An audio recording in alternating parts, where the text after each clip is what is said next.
He's been running for 24 hours. The man collapsed under a broom tree in the desert. The one asking God to let him die is not someone who breaks easily. This is Elijah. 3 days earlier, he stood on top of Mount Carmel in front of the king of Israel and 450 prophets of Baal and called fire down from heaven. The fire came. The altar stones shattered. Water evaporated. The crowd fell on their faces. And when it was done, Elijah ran, on foot, and outpaced a horse-drawn chariot through a thunderstorm to beat the king back to the city. This is not a fragile man. And yet here he is, collapsed in the dirt, asking God to end it. It is enough. Now, O Lord, take away my life. I am no better than my fathers. What does God do? No rebuke, no lecture, no sermon. He sends an angel with bread. The angel touches Elijah gently on the shoulder and says, "Arise and eat. The journey is too great for you." That's it. No lightning, no fire, just food and a quiet voice saying, "You need rest. The road ahead is long." Elijah sleeps, eats again, and then walks 40 days through the wilderness to the mountain of God, the same mountain where Moses encountered the burning bush, where the law was given in fire and thunder. And on that mountain, God asks him a question, not a theological question, a personal one. What are you doing here, Elijah? Before we go any further, before we look at every whisper in Scripture from Genesis to the book of Job, I want to plant something in your mind. There's a question hiding underneath this story that I think you've carried yourself, even if you couldn't name it. Why does God go quiet at the worst possible moment? Why does the God who split the Red Sea and stopped the sun seem to disappear exactly when you are most desperate to hear something? I'll answer that before this video ends. But first, you need to see what happens on the mountain. God tells Elijah, "Stand here, for I am about to pass by." What comes first is a wind, not a gentle breeze. The text says it was strong enough to tear mountains apart and shatter rock, the kind of wind that rewrites landscape. Then the earth shakes, then fire, and after the fire, a sound of thin silence. The Hebrew phrase is kol demama daka, literally, a sound of thin silence. Your Bible might say, still small voice. A more modern translation offers sound of sheer silence. One scholar, trying to capture the original, called it the sound of absolute quiet. God was not in the wind. God was not in the earthquake. God was not in the fire. This is not a metaphor. This is not a literary device. This is not a spiritual abstraction. This is a historical record of the God of the universe choosing the quietest possible register to speak to a man who had just witnessed the loudest things imaginable. And Elijah, the man who stared down a king, who commanded lightning from clear skies, who ran faster than horses. He hears that whisper, wraps his face in his cloak, and walks to the mouth of the cave. Because something in him knew, some things can only be heard when you get very, very still. Now, Elijah's story might feel far from your life. Desert prophet, fire from heaven.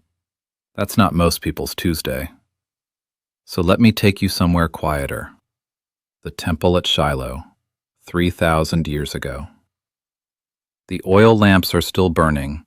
The text mentions this specifically, which means it's the middle of the night, somewhere near dawn. A boy named Samuel is lying down in the sanctuary. He's perhaps 12 years old.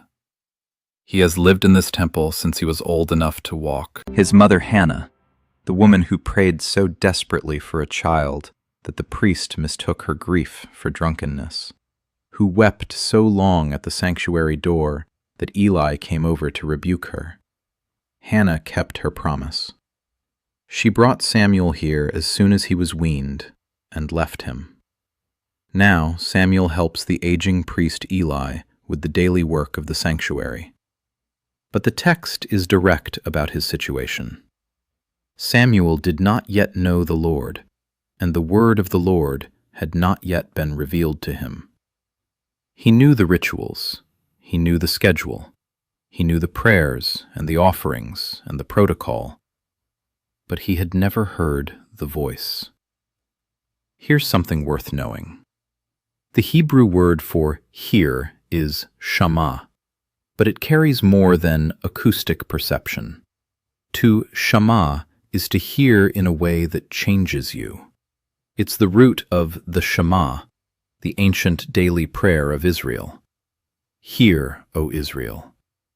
To shama is to receive, to respond, to be transformed by what you've taken in. Samuel had been in the temple his whole young life, but he had not yet shamed.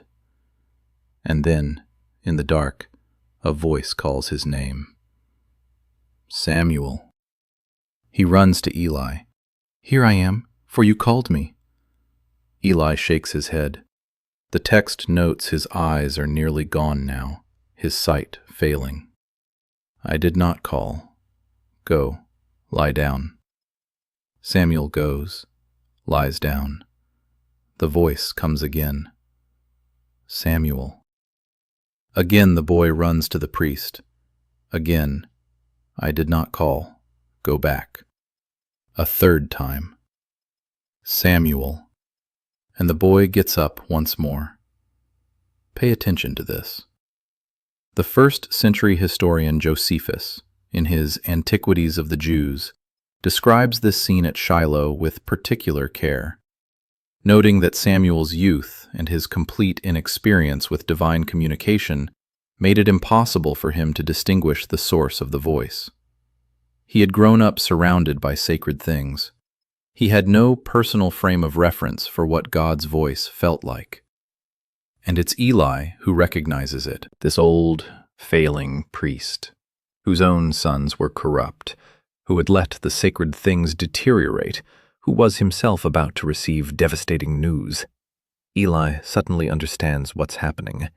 He tells the boy, Go, lie down, and if he calls you again, say, Speak, Lord, for your servant is listening. Speak, Lord, your servant is listening. Here's what most people miss. God had been calling Samuel's name for close to an hour, 3 times. Each time the boy mistook the divine voice for a human voice. God didn't thunder. God didn't shake the building. He simply spoke a name, quietly, in the dark. And it took an old man with failing eyes to recognize something but a young man with perfect hearing could not. God's first words to Samuel were not a commission, not a grand vision of Samuel's prophetic future. The first thing God said was a name. Samuel. Just a name. In the dark. 3 times. With a patience that only God could have. That matters. Remember it. Now move forward 1,000 years. A garden outside Jerusalem. Down on the first day of the week, a woman is standing outside an epithome and is weeping. The Greek word John uses is klio, not polite tears, but deep, uncontrolled sobbing. She has been awake all night. She watched the man she followed across 3 years, across dusty roads and crowded festival cities and dangerous conversations with powerful men. She watched him taken, tried, beaten, and killed. She came at first light to do the only thing left that love could do: bring spices, tend to what remained. But the stone is rolled away. The tomb is empty. 2 angels are sitting inside, asking her why she's weeping, and the question is so absurd in the face of what she has lost that she barely pauses to answer before turning around. A man is standing outside the tomb. She can't see clearly through the tears. She assumes he's the gardener. He asks, "Woman, why are you weeping? Whom are you looking for?" And then he says one word: Mary. Not Mary, I have risen. Not Mary, do not be afraid. Not Mary, look at my hands. Just her name. And she knows. Instantly. 3 years of that voice, hundreds of hours of teaching and questions and stories told by evening fires. One word, one syllable, and she knows. Here's the part nobody tells you. The Greek text of John's Gospel records the word as Miriam, the Hebrew form of her name, not the Greek version the world around her used every day. Jesus didn't call her by her formal name. He used the name from her childhood, the name her mother gave her in her own language. He knew her that specifically. The first resurrection conversation in recorded history is a whisper. A man saying a woman's name the way only someone who truly knows you says it. Now Paul, 2 Corinthians chapter 12, The apostle who planted churches across the Roman Empire, who wrote more of the New Testament than anyone else, who had survived imprisonment and shipwreck and being stoned and left for dead outside a city. This same Paul had what he called a thorn in the flesh. He never names it. Scholars have spent centuries guessing. A physical ailment, a persistent opponent, a recurring spiritual battle. We don't know. What we know is this: Paul asked God to remove it 3 times, which means he prayed the prayer, heard nothing that felt like an answer, and prayed it again and again. On the 3rd time, God responded. 12 words. My grace is sufficient for you, for my power is made perfect in weakness. Not fire, not a miraculous healing, not even a vision. 12 words, quietly delivered to a man in pain who was asking for relief. And Paul doesn't record disappointment. He says he came to delight in his weaknesses, because in those 12 words, not dramatic, not spectacular, just a quiet sentence into a private moment of asking, Paul heard something that no public miracle could have told him: that God was closer than the pain.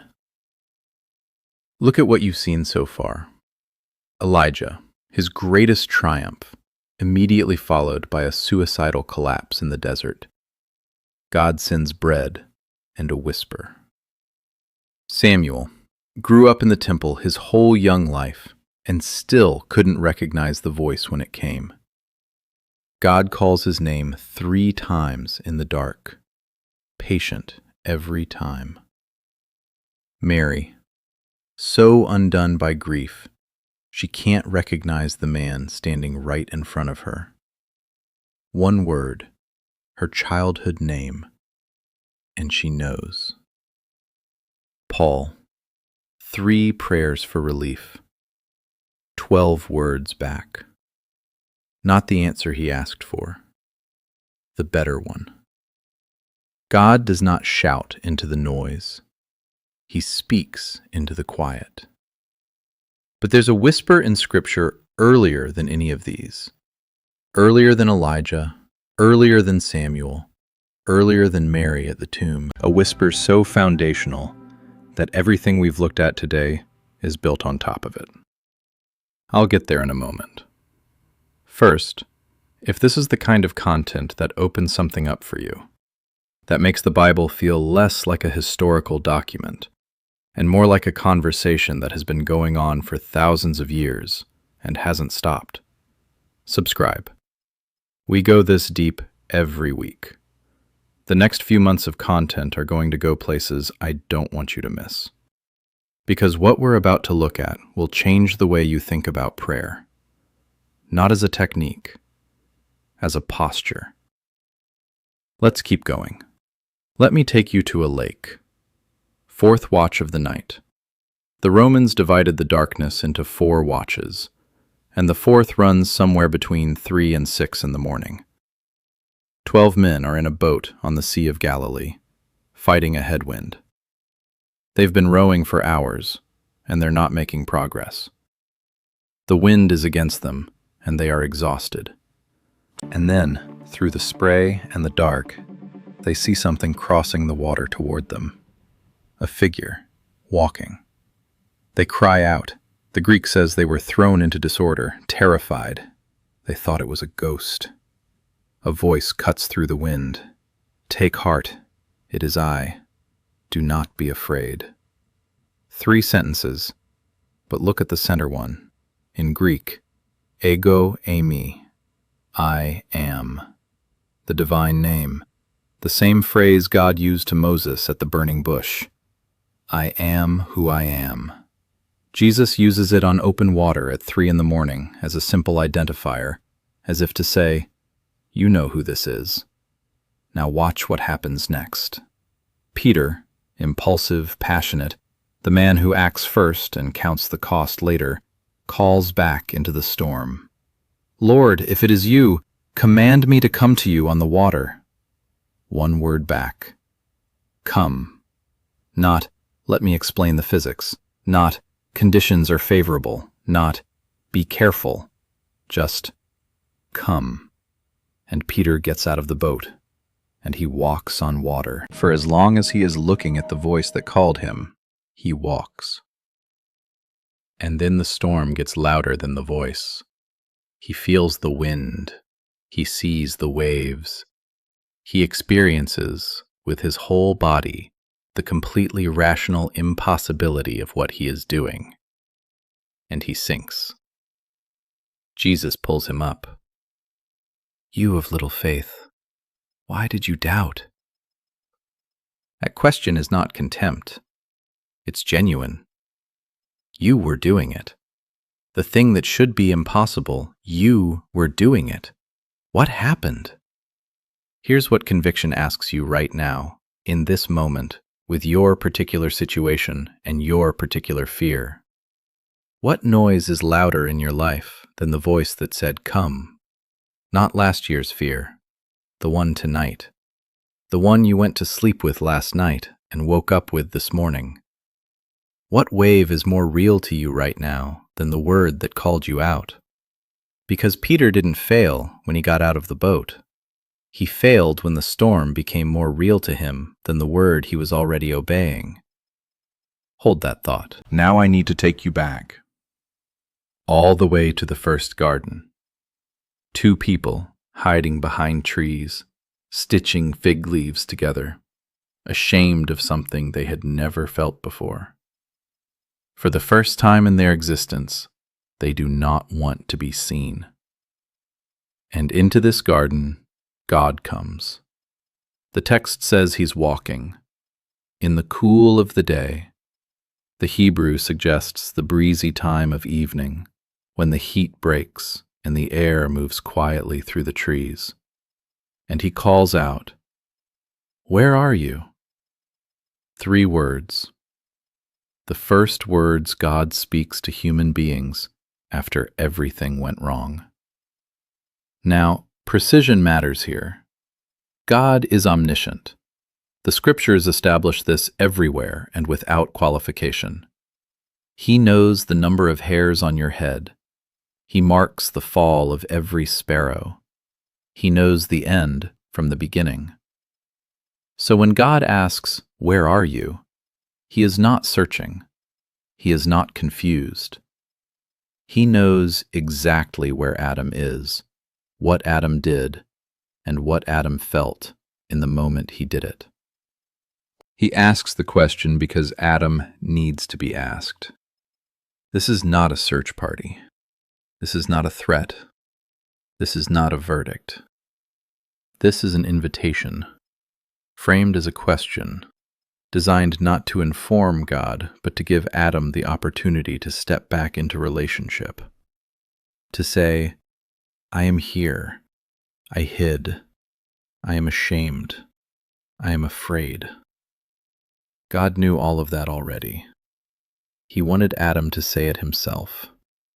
He was making space for Adam to walk back toward him, rather than deeper into the trees. And what does Adam say? I heard your voice in the garden, and I was afraid. He heard your voice and ran. The voice he had always known, the voice that called the stars by name, that shaped the world by speaking. Adam now runs from it.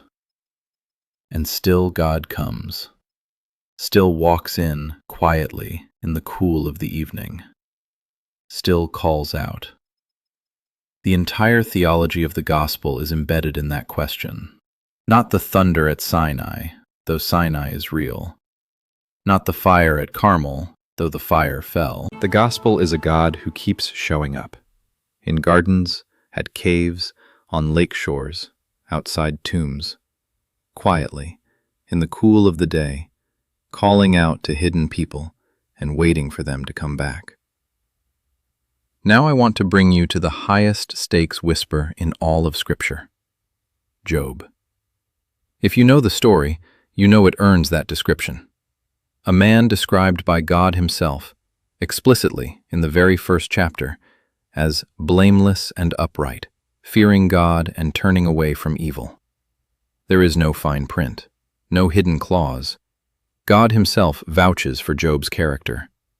And then Job loses everything. Not as punishment, not as consequence for anything he's done. His livestock are destroyed, his servants killed, his 10 children die in a single day when a wind collapses the house where they're eating together. And then Job himself is struck with painful sores from the crown of his head to the soles of his feet. He ends up on an ash heap outside the city, scraping his wounds with a piece of broken pottery.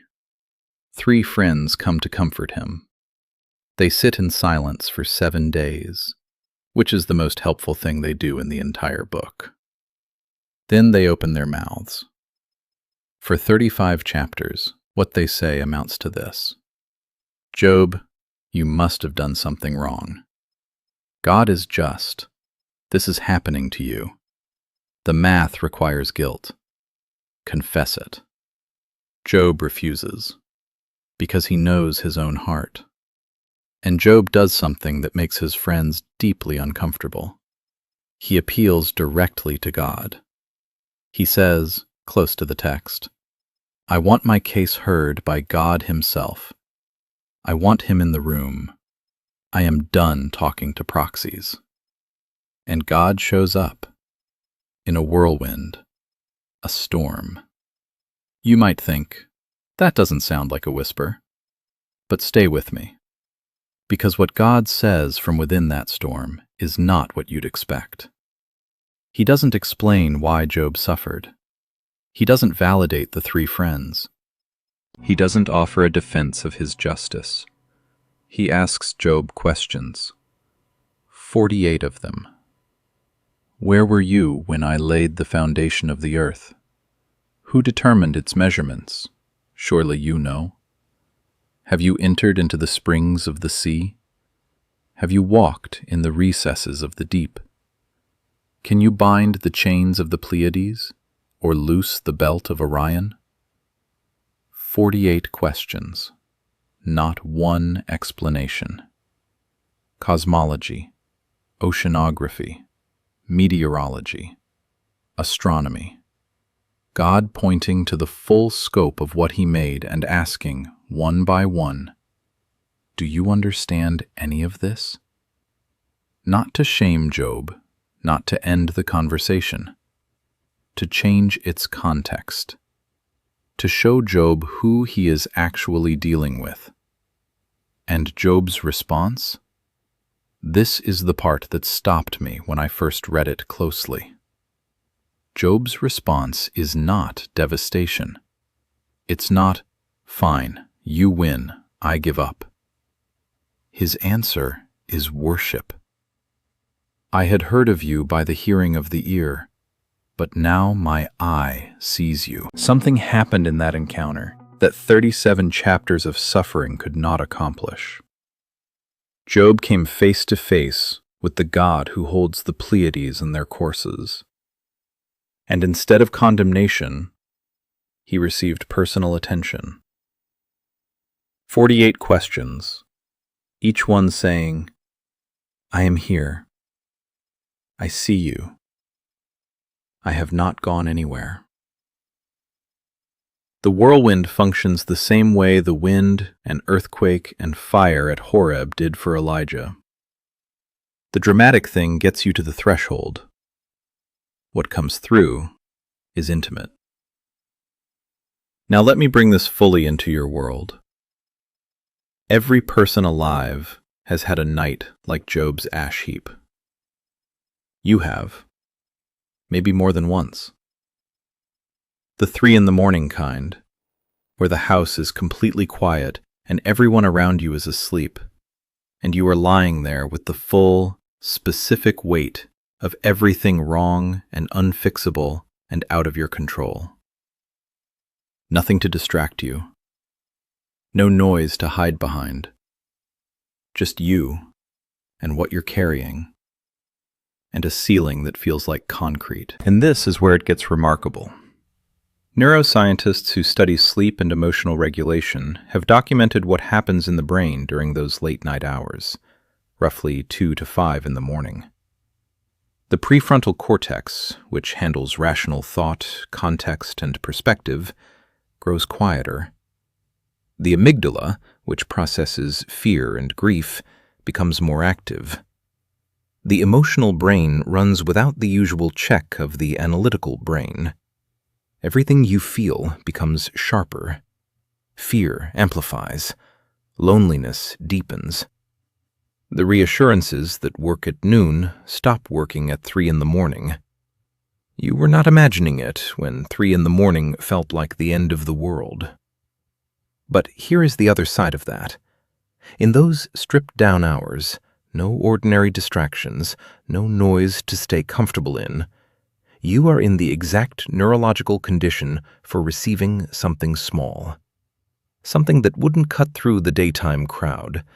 Something that needs quiet to be heard. The church father Augustine, writing in the 4th century, captured this with a precision that still holds. Our heart is restless until it rests in thee. He wasn't writing a theological position statement. He was writing from lived experience. Decades of searching for that rest in all the wrong places, until he found it in the one right one. The quiet one. The ancient rabbis taught that the Torah was given in the desert. Not in Jerusalem, not in a palace, not in a city of noise and commerce and crowds. In the desert, where silence is not chosen, but simply the condition of existence, and there is nothing left to compete with the voice. Elijah walked 40 days to find that silence. Samuel lay still in the dark until someone taught him what to say. Mary sat alone at a tomb at dawn, before anyone else in the city was awake. Paul received his 12 words in a private moment of asking, not during one of his crowded public lectures. Job heard the 48 questions in the eye of a storm, when the world had been stripped down to nothing but himself and God. God does not whisper because he is weak. God does not whisper because he is distant. God does not whisper because he does not care. God whispers because he is close. You cannot whisper across a room. You cannot whisper to a crowd. A whisper means the speaker has moved close enough that a very small sound is sufficient. The wind and the earthquake and the fire at Horeb were not God passing by. They were what came before God passed by. And then, into the silence those dramatic things left behind, God leaned close to an exhausted prophet and spoke. Now let me answer the question I planted at the very beginning. Why does God go quiet exactly when you need him most? He doesn't. The silence you feel is not God's absence. The silence you feel is what happens when everything else is so loud. The grief, the fear, the noise of your own trying and failing and trying again, that the small, constant, close voice cannot be heard above the background. Elijah had just come off the loudest moment of his prophetic career. Fire from heaven, 450 prophets defeated, a crowd falling on their faces, 3 years of drought broken in an hour. And in all of that noise, through all of it, God did not speak to Elijah. It was only when Elijah had exhausted himself, walked 40 days to a mountain, and sat alone in the dark of a cave, that the still, small voice became something he could hear. Not because God spoke louder, because everything else finally got quiet. There is a reason the ancient rabbis placed the giving of the Torah in a desert. Not Jerusalem, not a royal court, not a place of noise and crowds and commerce. In the desert, where silence is not chosen but imposed, where there is nothing between you and the voice, and you discover that the voice has been there all along. 3 things to carry with you from today. The first, the whisper always follows the noise. In every account we've looked at, the windstorm at Carmel, the earthquake Elijah witnessed on the mountain, the chaos on the Sea of Galilee, the violence of the cross, God's whisper comes after the dramatic things, not instead of them. The fire is real, the earthquake is real, but they are not the message. The whisper is the message. Do not mistake the earthquake for what God is actually saying to you.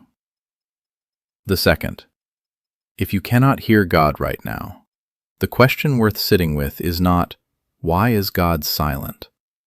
The question is, when did I last get still enough, long enough, to hear something small? Elijah walked 40 days to find that silence. Samuel lay in the dark and finally said the only right thing. Speak, Lord, your servant is listening. Mary sat alone at a tomb before the city woke up. The whisper is not absent from your life. You may simply need to stop adding noise long enough to hear it. And that is uncomfortable. It will take longer than feels reasonable. It is worth every moment. The third, and I want you to feel this one, not just hear it. The God who laid the foundations of the earth, who measured the seas in the hollow of his hand, who set the Pleiades in their place and determined where the morning begins, that God took the time to learn your name. Not your category, not the faithful in aggregate, not my servant in the abstract. Your name. The one your parents gave you. The one that carries your specific history and your specific failures and your particular unrepeatable hope. And one day, in a cave or a garden or a boat or a very dark 3 a.m, he will say it. Just your name, and it will be enough. Here's the question I want you to answer in the comments. When was the last time you sat in actual silence? No music, no podcast, no prayer list, just silence. Long enough to notice something you didn't plan to find. Something small. Something you almost dismissed. Tell me what you found there. Because I believe more of you than you'd guess have already heard something in the quiet. And I want to know what it was. This is what the Bible is full of once you know what to look for. Not the fire, though the fire is real. Not the earthquake, though the earth has shaken, but the still, small voice that has been speaking since the first garden, walking quietly in the cool of the evening, calling the same question into every age and every silence. Where are you? And waiting patiently for you to get quiet enough to answer.